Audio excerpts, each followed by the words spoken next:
welcome to everyone, wherever you are. It would be useful if we knew where you were. Just right-click on your face and you'll get the option to change your name. I'm going to mute everyone. And when I do so, I will start a 5-minute talk to introduce the subject.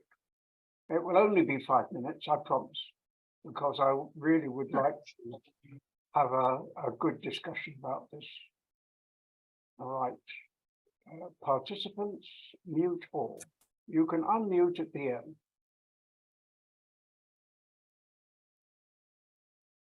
And now, I've made the welcomes. I'm going to share my screen and give a quick introduction. First of all, let's decide what it is that we're looking at. Here's an example. I've got admission requests during this.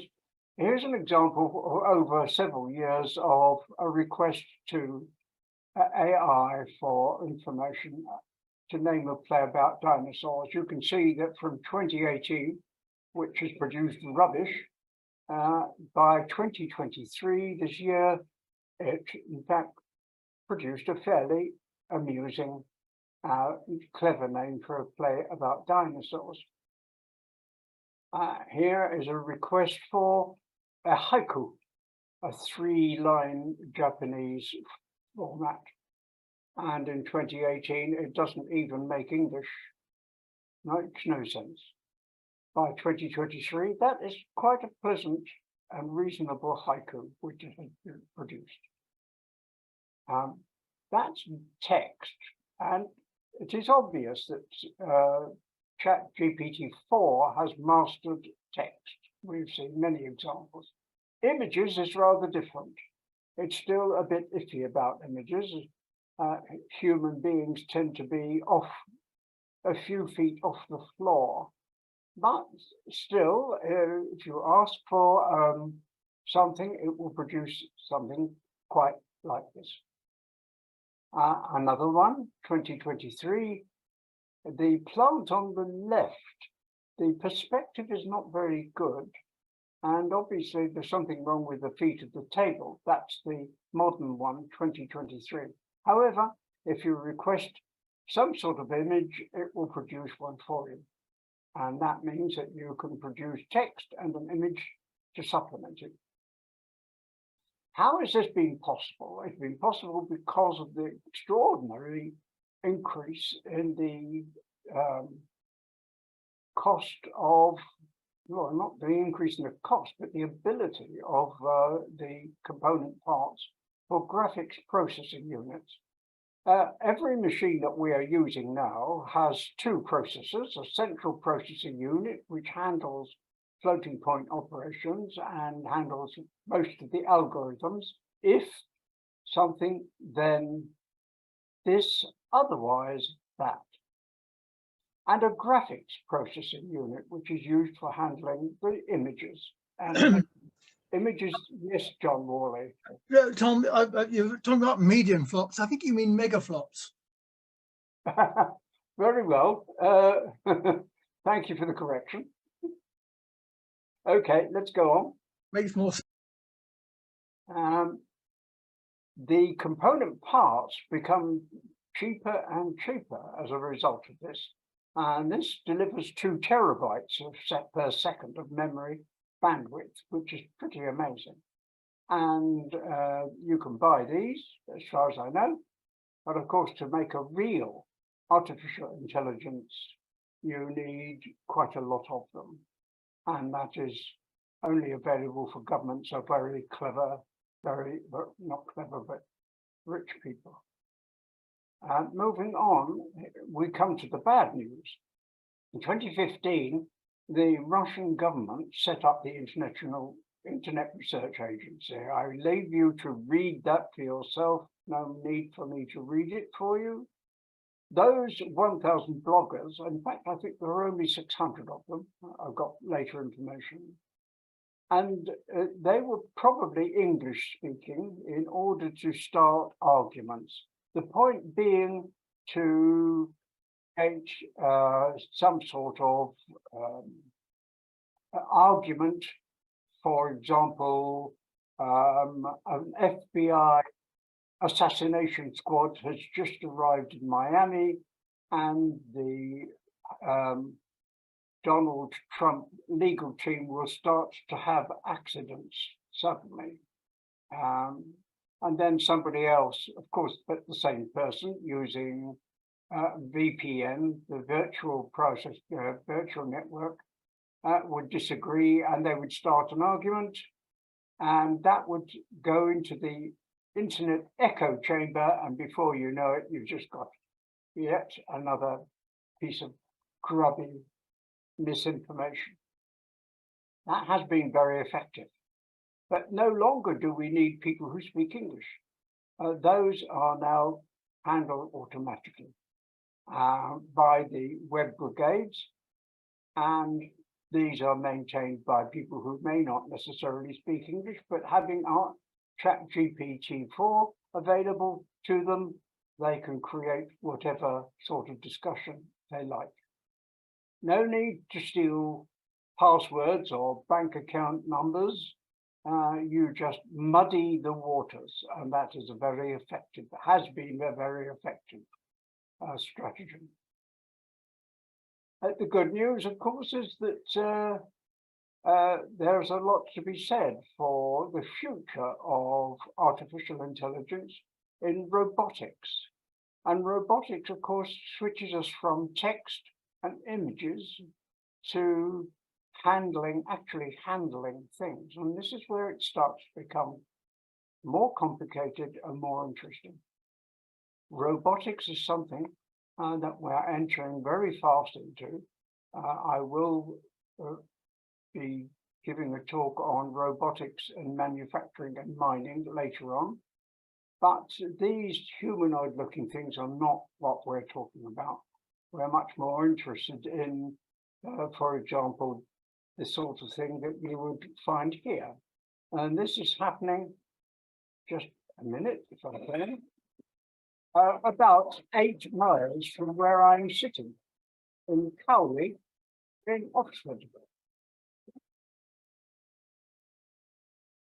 And each of those machines has its own processor, but the total is probably handled by one robot, which allows them to work together.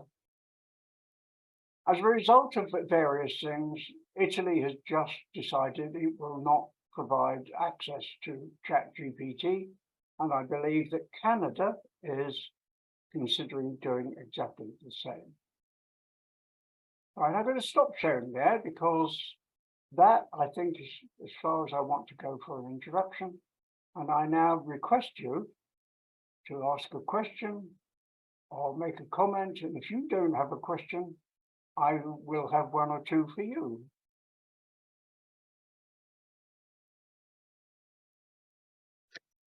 I wonder how many people on here, Tom, have actually tried using ChatGPT. Yes, I have. Yeah, I've experimented a little bit with it, but nothing too serious. I've asked it sensible questions rather than daft ones, and I have got sensible answers. So at the moment, I'm quite impressed. Anybody else? I have to admit to being an artificial intelligent virgin. I'm not going anywhere near it. For the time being, I want to see how it develops first. Can I raise some? I don't know if we're using the raised hands in the forum here, but I use the electronic raised hands.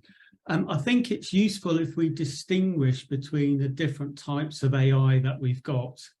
I believe what you're talking about is what's known as generative AI, neural networks that can generate large amounts of information from small amounts of inputs. There's lots of other types of AI, You know, I'm using AI to recognize birds and animals in my garden, for example, which is not generative AI at all.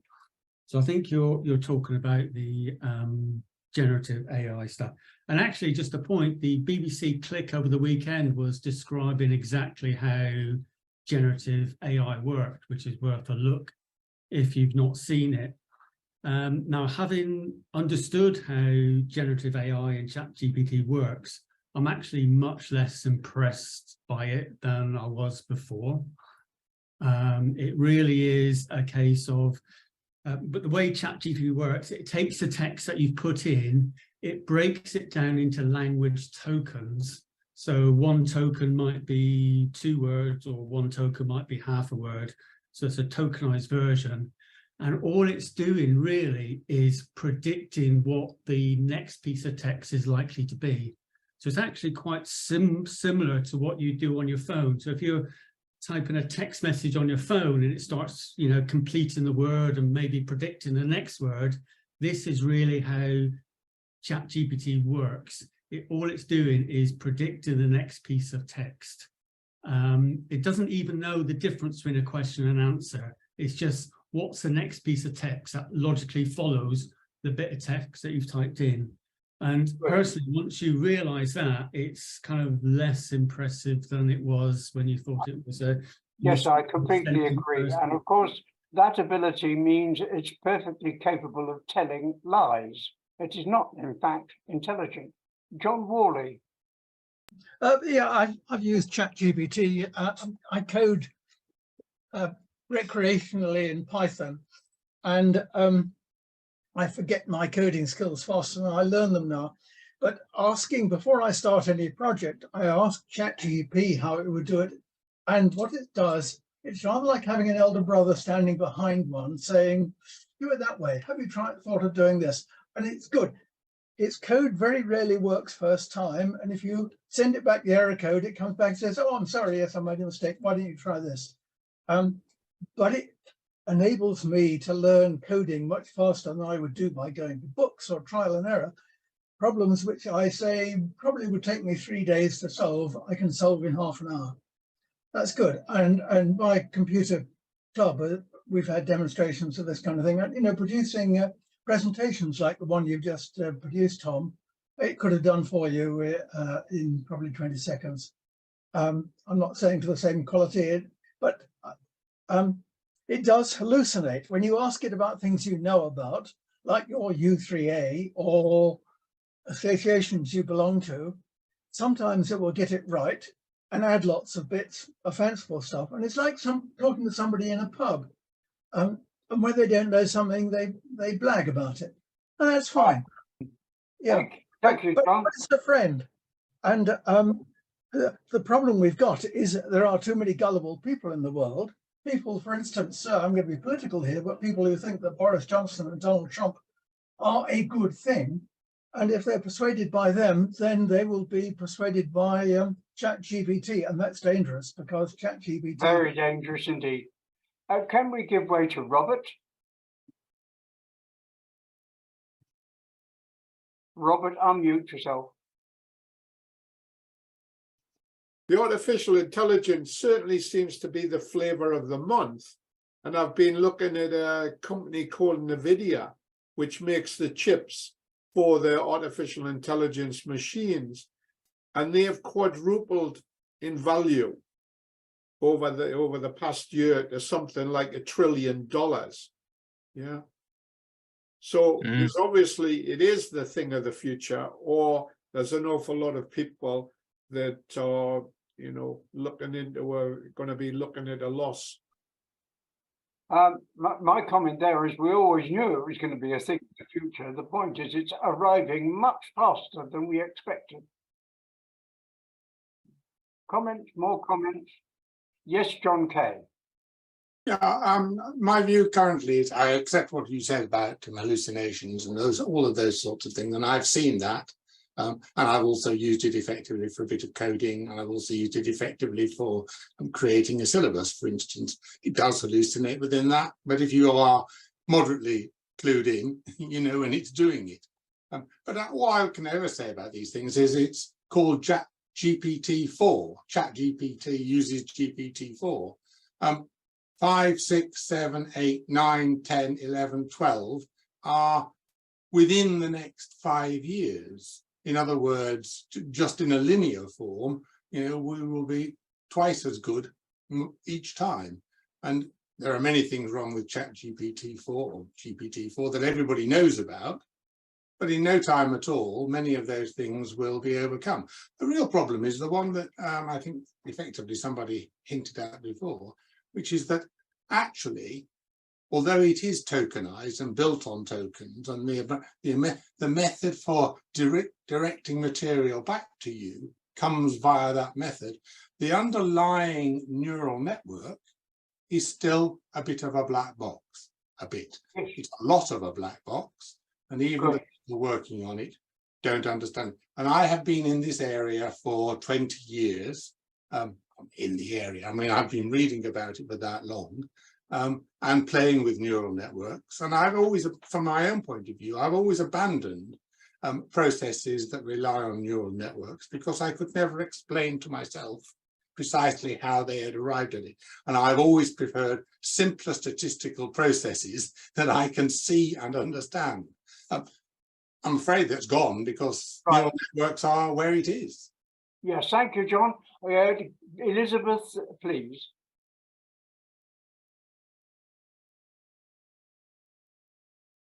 Unmute first. Okay. I have been using ChatGPT for my U3 philosophy group. And I find that when I'm doing a course where they ask you to read those kind of old philosophers' treatises, which have dreadful language that you can't understand it. And if you ask ChatGPT to explain chapters 1, 2, and whatever about something, they'll give you a very nice summary of what is all about, and you can save hours and hours of reading. So so far, whatever I used it for, it has been specific, and I've been quite impressed by it. Good, thank you. More comments, please. Questions? Any questions to, yes, John Kay. Oh, it's not a question really, it's just sort of comment to follow on. I don't know if anybody's looked at the work that the New York Times did a few weeks ago, maybe a month or two ago, showing how by taking the Jane Austen corpus, you then submitted that to a version of GPT-4, may have been GPT 3.5, I don't know, and watch it become capable of writing Jane Austen over the course of, I think in that particular case, they stopped at about 30,000 iterations, and it showed you what happens on, for the sake of argument, iteration 2 or 3, and then 33, and then 103. And by the time you got to 30,000, it was doing a pretty damn good impression of Jane Austen. Yes. You can imagine taking that on to 1 million, and then it would be outperforming Jane Austen. Yes, I read that article. I read the New York Times every morning, actually, as soon as I've finished with the BBC. More comments? Are we concerned, Tom, about the supply of GPU chips from Taiwan? Given that maybe 95% of the world's chips come from that part of the world, and the threat posed by China, and the fact that China could completely swamp the rest of the world with AI systems and will forever be in catch-up mode. Right. Yes, that's a very important aspect. I have to admit that what we've dealt with so far, it tends to be largely text. My particular interest is when AI gets hands and feet and wheels and whatever and goes into robotics, because robotics is going to be a very important part of our future. If I could just reply to that, when the use of GPUs and in fact TPUs, tensor processing units, tend to get used only when you're training a network. So OpenAI will need all this CPU and GPU and TPU power to train the network. But when you're actually running ChatGPT or the network, you can use it any kind of desktop PC, whatever. So the guys who need this hardware is the people who do the training, not the users who use it. Yes, sir. Useful to know. Thank you. I welcome the chair of U3A Communities, Donald Denham from Dunleary. Any more comments on? No one commenting on what I just said about robotics, because at the moment I see this AI as being a very primitive beginning. Jim Carpenter.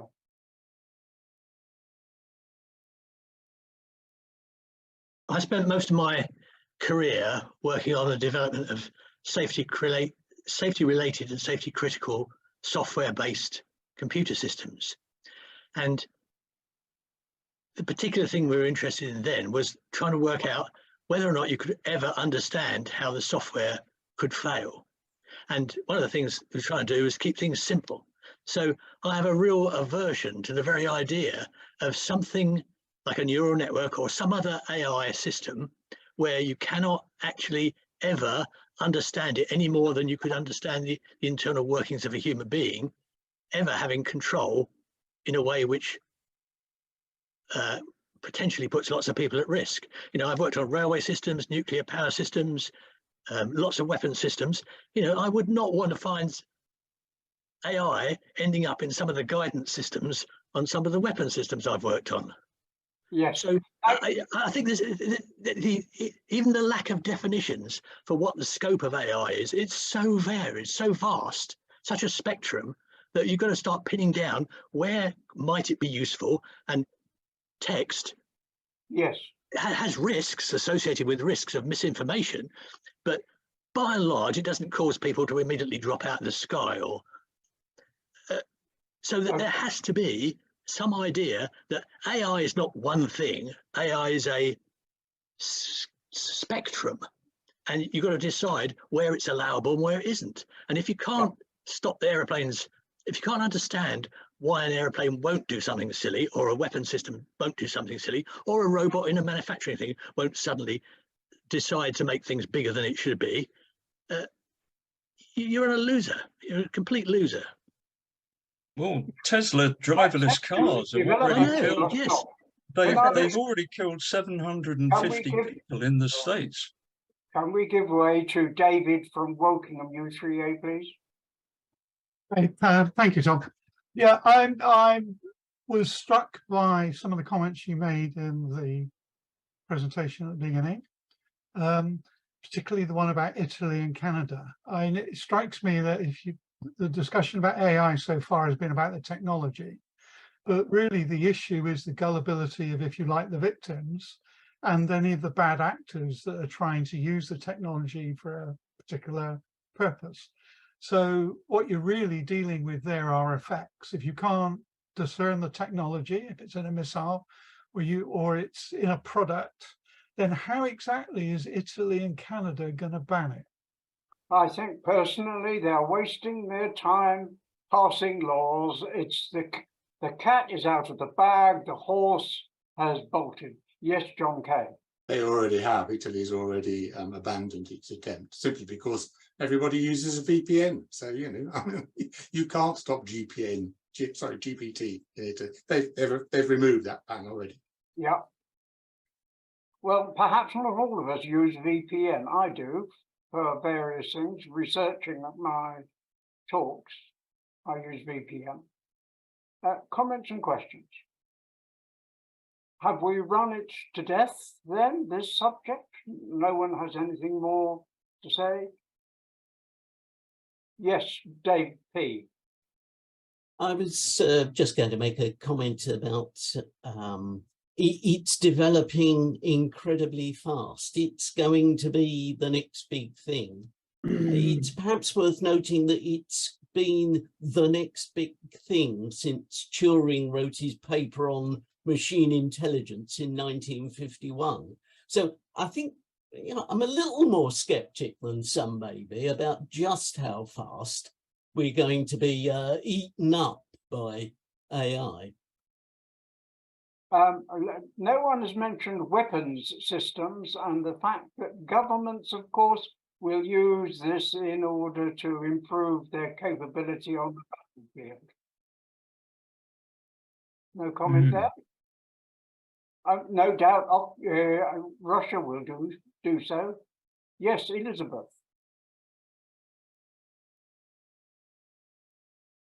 Unmute. We are not thinking about the benefits, and we are all kind of aged and getting older and older. And we are, there are great possibilities for ChatGPT using robotics to actually be caring for older people, doing all the horrible tasks that we can't find people to do. And also in medicine and so on. I often ask myself, why on earth isn't the government opening more medical schools or nursing schools? I think they are waiting for kind of doctors, some of them being replaced by artificial intelligence. Perhaps they're thinking of the future, which is certainly the way they're thinking about immigration, because in fact what they're planning for is immigration numbers that will increase over the next 2, 3, 4, 5 years. No more comments or questions. Yes, Peter Lord. Yeah, I just wanted to reply to the question about testing and proving that a neural network is doing its task. I have worked in this area. I only retired last year. Just to share how this works in industry for standard neural networks. If a company wants to develop a neural network, say, I don't know, scanning loan application forms or such like, the way they go about it is they produce a neural network that fixes or solves their problem to a very high degree. And then what they do is they go through a testing procedure as part of model ops to prove that the network actually really is solving the problem. But before deploying it, they actually simplify the model so that it can be understood when it's deployed into production, but perhaps not as good as the ideal model that they developed. So yeah, these sorts of testing and simplification and trying to understand how neural works does actually work in industry. Good, thank you very much. That's very interesting and useful. Peter Weston. Okay. Yes. Can you hear me? Yes. Yes. Can you hear me? No, it's okay. Fine. I like what's being said about this piece of technology is obviously very general purpose. So basically what I'm hearing is a spectrum of applications it can be used for. Now, therefore, I'm wondering whether anybody's heard anything about a framework as to how this technology can be introduced. What we've got is a toy to play with to a certain extent at the moment. But how do you move from this semi-toy phase into what I might call real-life applications, or does it just happen? I don't know. I haven't heard anybody talk about a sort of framework to certify these systems or to test them. Because as I agree with one person, I wouldn't let a system like this near any safety critical system. It's just it's a nightmare because you aim for those systems to be pretty fully tested. And what you're talking about today is pretty hard to fully test, I think. So I'm just wondering, has anybody heard about frameworks of how this technology can be used, please? That is in the hands of the people who are developing it or have enough money to do the development work. And I don't think they're going to make that public at all. Donald Dunham. Thanks, Tom, and apologies that I missed the early part of the meeting. At my age, and I suspect that represents an age across the screens I see before me, you can either embrace AI or you can ignore it, but you can't avoid it. And I think the important thing, as Peter said, is to what use we put it. And if we can put it to good use, like saving the environment, although I think it's probably too late to do such an ambitious thing, then it will be beneficial. But I'm sure it can also be used for destructive purposes as well. Yes. So, thank you. Comments and questions. I'm attempting to close this meeting because I don't like it to drag on when no one has anything new to say. Can I just come back to Peter's point? And my observation is that AI is already beginning to make its way into our everyday lives. Microsoft have stated they are embracing it, not only within their browser, but within their whole 365 Office suite. It will be totally incorporated. I've got a plugin for my browser that integrates ChatGPT. It's appearing everywhere in a host of applications. And as we were talking the other day, Tom, you can even get virtual presenters. If you're a business and you have something to put over in a video presentation, there's no need to hire an actor to do it now. You just send your script in and they get a very attractive virtual presenter to provide your video for you, and it's all done by AI. It's very, very impressive. Yes, yes, indeed. Oh, well, I think, could I ask how many have not, like me, stayed away from using it? Anyone else? No, you've all actually had a dabble. Andrew, you have not. Jim Carpenter and Donald Denham. Well, that's interesting. I will continue to avoid it if I can, because I want to see how it delivers. Embrace it. Right. Well, I'm not going to embrace it, I'm afraid. Donald, you have your hand up. Stay away as long as I can. Who has a hand up? Peter. Yeah, I'd like to share my personal concerns about AI. You know, my background is I've been a software developer for years. I've worked with neural networks and processors and whatnot. My concern with, at least particularly this latest generative version of AI, is much less to do with robots taking over the Earth. In my mind, that's complete science fiction. What I am concerned about is its use in places like social media and news. There was and I'll raise this up just to give you an example. There was a case recently in the UK where a young teenager committed suicide.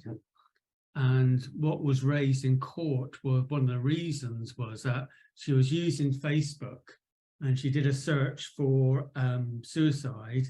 And then because the algorithms in Facebook saw that she was searching for it, the Facebook algorithms were giving us more and more information about suicide. And her inbox on Facebook was just completely full of, you know, suicide ideas from the algorithms on Facebook. And that was mentioned in court as one of the reasons why she did it. So it's that sort of area that I'm personally actually quite concerned about it, as well as just the damn amount of power consumption training these networks take, having been through it. And the other thing I'd like to say, if I may, is I do have a talk which I've done with science and I'll be doing with the technology groups, which is about using AI and neural networks to spot birds and animals in your garden. So if anyone's interested in that, I am doing it to the technology group tomorrow, I think. Very good. That's good, Peter. I will be in touch with you outside this particular broadcast. Thank you very much, everyone. This was recorded, and the recording will be available at u3acommunities.org/videos.htm within 24 hours.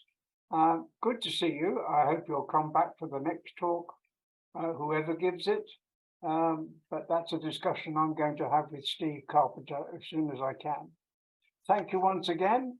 And I hope you found it interesting and useful. Thanks a Thank lot. you, Tom. Thank you. Bye-bye. Bye, Tom. Thank you.